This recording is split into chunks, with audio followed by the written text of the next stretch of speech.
नमस्कार दोस्तों, Byju's government exam prep channel में आप सभी का स्वागत है। आज हम आपके सामने 22 फरवरी 2021 के करंट अफेयर्स प्रस्तुत कर रहे हैं। इन करंट अफेयर्स का अगर हम महत्व देखें तो एसएससी के द्वारा जो भी एग्जाम कंडक्ट किए जाते हैं, इसी के साथ साथ बैंकिंग क्षेत्र में राज्यों में जो भी अलग अलग एग्जाम कंडक्ट किए जाते हैं, उन सभी में ये करंट अफेयर्स आपके लिए काफ़ी महत्वपूर्ण है। करंट अफेयर्स की चर्चा के बाद आपको प्रैक्टिस के लिए प्रश्न भी दिए जाएंगे। करंट अफेयर्स की चर्चा में हम अपने पहले सेक्शन पर आते हैं, नेशनल अफेयर्स या राष्ट्रीय मामले। हम अपनी पहली न्यूज़ को देखते हैं और ये भारत ही नहीं, विश्व में अगर हम देखें तो वृक्षों को या पौधों को जो भी एक तरह से आवश्यकता है, किसी भी तरह की, मान लीजिए कि अगर वो सूख रहे हैं या किसी भी तरह से उनको इलाज की एक आवश्यकता है, तो उनके लिए एक यहाँ पर एक ट्री एम्बुलेंस और एक मोबाइल क्लिनिक की जो व्यवस्था है वो शुरू की गई है। कहां पर? अमृतसर में। इसे प्रारंभ किया है भारतीय राजस्व सेवा यानी आईआरएस ऑफिसर हैं रोहित मेहरा।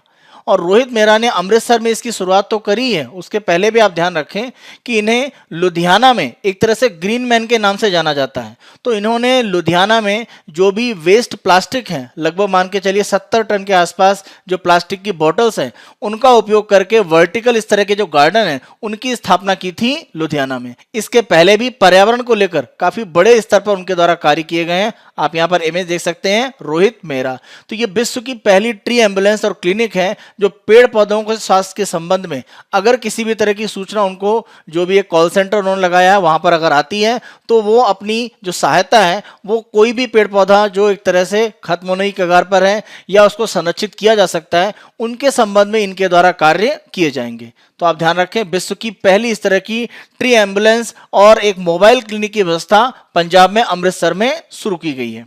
दूसरी न्यूज देखते हैं। यहां पर इंडियन ऑयल भारत सरकार की महारत्न कंपनी है और पेट्रोलियम क्षेत्र का एक बड़ा नाम है भारत में।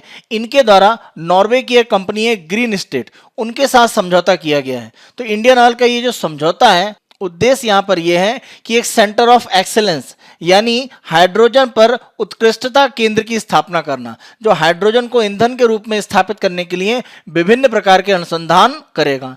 इसी के साथ साथ कोशिश ये रहेगी कि क्लीन एनर्जी यानी जो भी ऊर्जा के स्रोत स्वच्छ माने जाते हैं उनको डेवलप करने के लिए भी इसके द्वारा काम किया जाएगा। तो ध्यान रखें, नॉर्वे की कंपनी है ग्रीन स्टेट, जिसके साथ में यह समझौता किया गया है। किसके द्वारा? इंडियन ऑयल के। हम अपनी अगली न्यूज पर आते हैं और ये भारत और मालदीव के बीच में रक्षा के क्षेत्र में एक समझौते पर हस्ताक्षर हुए हैं। और मालदीव में रक्षा सुविधाओं को विकसित करने के लिए, खासतौर पर अगर हम देखें समुद्री क्षेत्र में जो भी रक्षा की आवश्यकताएं हैं उनको पूरा करने के लिए भारत के द्वारा 50 मिलियन अमेरिकी डॉलर का ऋण प्रदान किया जाएगा मालदीव को। और यह हस्ताक्षर आप देखें तो भारत के जो विदेश मंत्री हैं एस जयशंकर, उनकी मालदीव की जो यात्रा है वहीं पर एक तरह से यह हस्ताक्षर किए गए हैं। मालदीव के लिए आप ध्यान रखें कि भारत के एक तरह से अगर हम लक्षद्वीप और केरल का जो तटीय भाग है, अगर उसके दक्षिण में जाते हैं तो उस क्षेत्र में एक तरह से मालदीव पड़ता है। तो भारत के निकटतम पड़ोसी द्वीपीय देशों में से एक है। अगर हम जैसे श्रीलंका की बात करें, उसी के साथ साथ मालदीव भी हमारे एक प्रमुख पड़ोसी द्वीपीय देशों में है। तो अब संबंधों को मजबूत करने के लिए ये जो रक्षा समझौता है वो काफी महत्वपूर्ण है। मालदीव के संबंध में अगर हम कुछ यहाँ पर पॉइंट देखें, मालदीव अगर हम देखें तो 1965 से पहले एक तरह से यूके की उसके ऊपर नियंत्रण था। एक औपनिवेशिक शक्ति के रूप में यूके उसके ऊपर नियंत्रण करता था। 65 में इसको आज़ादी मिली। राजधानी माले है, तो माले यहाँ की राजधानी और प्रमुख शहर है। इसके अलावा आडू सिटी आप ध्यान रखें, मालदीव में एक प्रमुख अन्य शहर है। जहाँ तक इसकी संसद की बात है तो पीपुल्स मजलिस इसकी संसद है। भाषा अरबिक और धिवेई यहाँ की प्रमुख भाषा के रूप में एक तरह से स्थापित है। वर्तमान राष्ट्रपति अगर हम देखें तो इब्राहिम मोहम्मद सोलेह वर्तमान में मालदीव के राष्ट्रपति हैं। आर्थिक अगर हम मामलों में देखें तो यहाँ पर हमने बजट की एक जो घोषणा है उसी के संबंध में भारत सरकार की तरफ से कुछ विचार प्रस्तुत किए जा रहे हैं। अगर हम बजट में देखें तो वित्त मंत्री के द्वारा ये कहा गया था कि जो निजीकरण है उसको तेजी से आगे बढ़ाया जाएगा और कोशिश ये की जाएगी कि जो भी सरकारी क्षेत्र की प्रमुख कंपनियां हैं उनको एक तरह से निजी क्षेत्र को बेचा जाए, यानी उनका डिसइन्वेस्टमेंट या विनिवेश किया जाए। और इसी प्रक्रिया में बजट में घोषणा की गई थी कि सार्वजनिक क्षेत्र के 2 बड़े बैंक हैं उनका निजीकरण किया जाएगा और साथ साथ जनरल इंश्योरेंस यानी सामान्य बीमा की एक जो कंपनी है उसका भी निजीकरण किया जाएगा। यहां पर एक तरह से अनुमान लगाया जा रहा है कि 2 कंपनियां सरकार ने निर्णय लिया है, इनमें से किसी एक का निजीकरण किया जाएगा। ओरिएंटल इंश्योरेंस या the United India insurance company. तो इन दोनों जनरल इंश्योरेंस की जो सरकारी कंपनियां उनमें से किसी एक का निजीकरण किया जाएगा। तो आप ध्यान रखें, इन दोनों में से निजीकरण होगा और जल्द सरकार के द्वारा घोषणा होगी कि दोनों में से किसका निजीकरण किया जाएगा। यहां पर हमने वित्त मंत्रालय जो फाइनेंस मिनिस्ट्री है उसके संबंध में आपको कुछ इंपॉर्टेंट जो पॉइंट है वो बताए हैं। फाइनेंस मिनिस्ट्री या वित्त मंत्रालय की अगर हम बात करें तो भारत सरकार के इस मंत्रालय में 5 विभाग होते हैं, यानी 5 डिपार्टमेंट यहां पर काम करते हैं। तो पांचों अगर हम मंत्रालय देखें तो डिपार्टमेंट ऑफ इकोनॉमिक अफेयर्स, आर्थिक मामलों का विभाग, बहुत ही महत्वपूर्ण है, आपके एग्जाम में कई बार पूछा गया है, कारण बजट निर्माण के लिए यह उत्तरदायी होता है। दूसरा डिपार्टमेंट ऑफ एक्सपेंडिचर, व्यय विभाग, डिपार्टमेंट ऑफ रेवेन्यू, राजस्व विभाग, department of investment and public asset management यानी निवेश और सार्वजनिक आस्ति प्रबंधन विभाग, इसको दीपम भी कहा जाता है। तो ये ध्यान रखें कि ये विनिवेश या डिसइन्वेस्टमेंट से संबंधित एक तरह से विभाग है। डिपार्टमेंट ऑफ फाइनेंशियल सर्विसेज या लास्ट पांचवा वित्तीय सेवा विभाग, यहां पर अगर देखें तो बैंकिंग क्षेत्र की प्रमुख गतिविधियां इस विभाग के द्वारा नियंत्रित की जाएंगी। तो भारत सरकार के जो वित्त मंत्रालय, फाइनेंस मिनिस्ट्री, उसके ये पांचों विभाग हैं, आप ध्यान रखें। इसी के साथ साथ अगर हम वित्त मंत्री की बात करें तो भारत में आजाद भारत के जो पहले वित्त मंत्री हैं जो 1947 से 48 के बीच में काम कर रहे थे वो थे आर.के. षणमुखम चेट्टी। ध्यान रखें, आजाद भारत का जो पहला बजट है वो भी षणमुखम चेट्टी के द्वारा ही प्रस्तुत किया गया। जॉन मथाई की अगर हम बात करें तो भारत में जो चुनी हुई सरकार थी, यानी हमारा जब संविधान लागू हुआ यानी 26 जनवरी 1950, उसके समय अगर हम देखें तो वित्त मंत्री के पद पर थे जॉन मथाई, क्योंकि 48 में ही चेट्टी ने इस्तीफा दे दिया था, तो उसके बाद आए थे जॉन मथाई।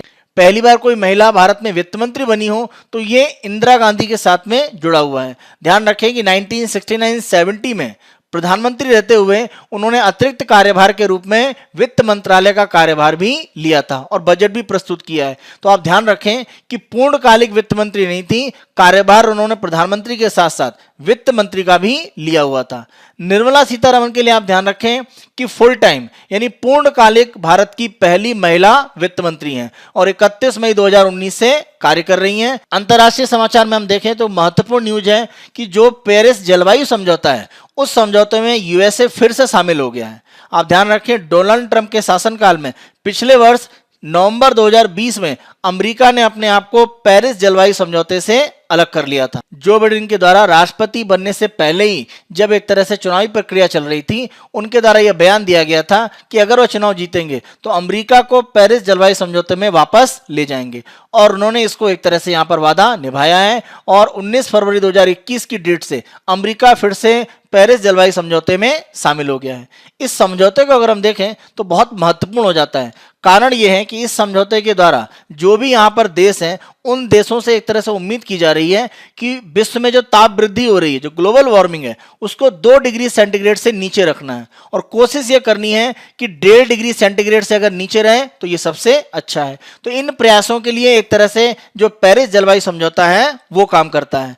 इस समझौते की अगर हम बात करें तो कोप 21 यानी कॉन्फ्रेंस ऑफ पार्टीज, तो ये जो कोप 21 की बैठक हुई थी पेरिस में दिसंबर 2015 में, तब यह समझौता हस्ताक्षर किया गया था। समझौता हस्ताक्षर जरूर 2015 में हुआ, लेकिन लागू होने यानी फोर्स होने की अगर हम बात करें तो ये 4 नवंबर 2016 को, तो महत्वपूर्ण है, 15 में समझौता हुआ और नवंबर 2016 में ये लागू हुआ।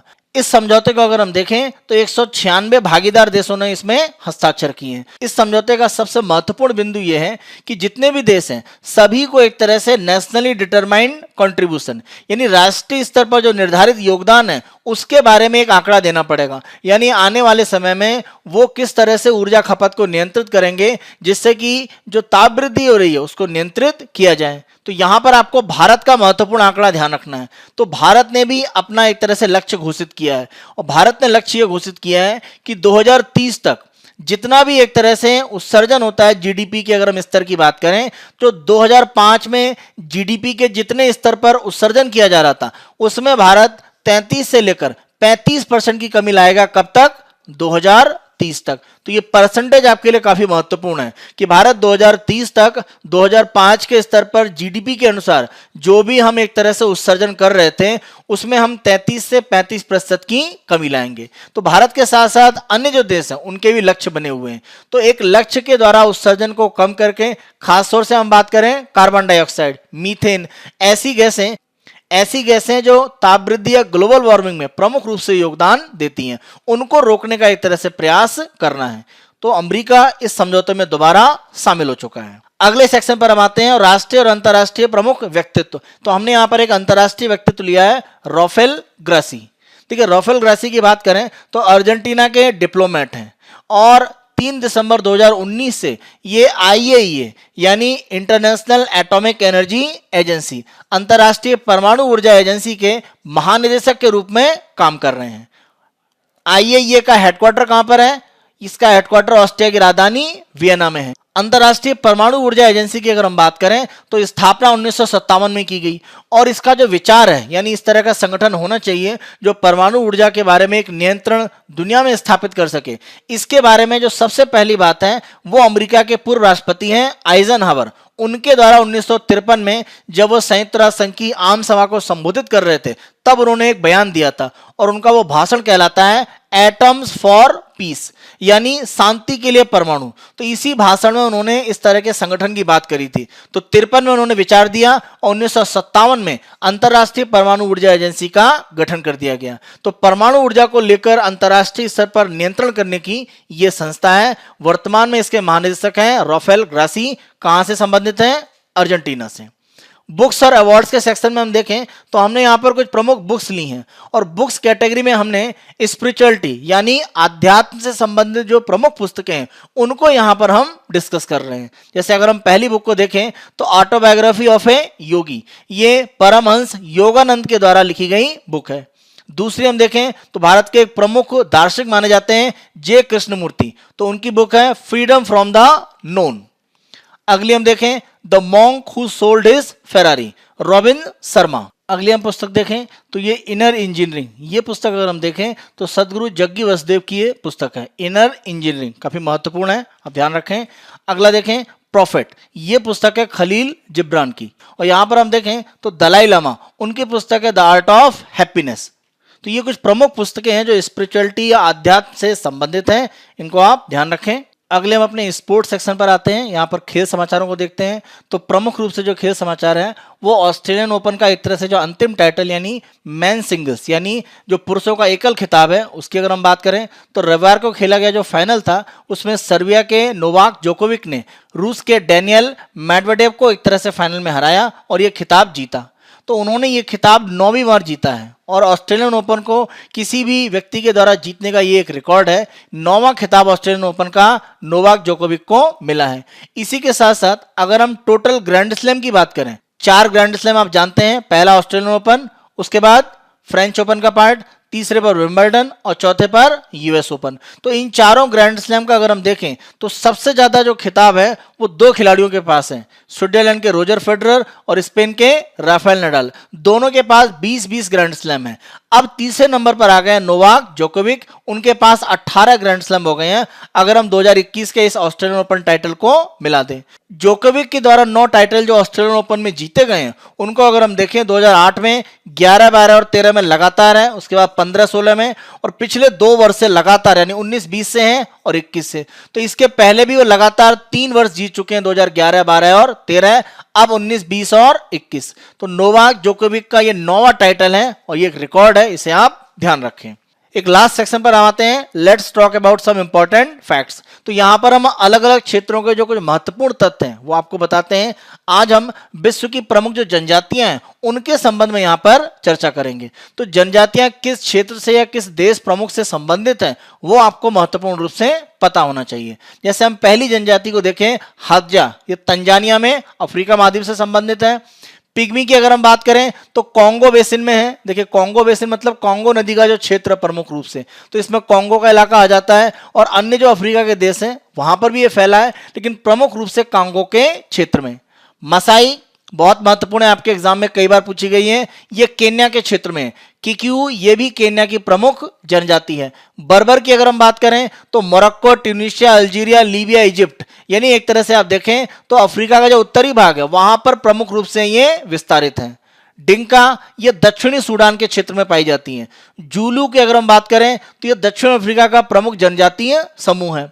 बेदोइन की बात करें तो ये अरब यानी जो प्रायद्वीप का इलाका है, यानी अरब प्रायद्वीप जिसमें हम सऊदी अरब का पार्ट ले सकते हैं, ओमान का, यमन का इलाका है, तो जो अरब प्रायद्वीप है उसमें, और प्रमुख रूप से देखें तो सीरिया का जो आंतरिक भाग है उसमें भी बेदोइन जो जनजाति है वो पाई जाती है। ड्रूज की अगर हम बात करें तो ये सीरिया, लेबनान, जॉर्डन और इजराइल में विस्तारित है। प्रमुख रूप से सीरिया के इलाकों के लिए इनको आप याद रखें।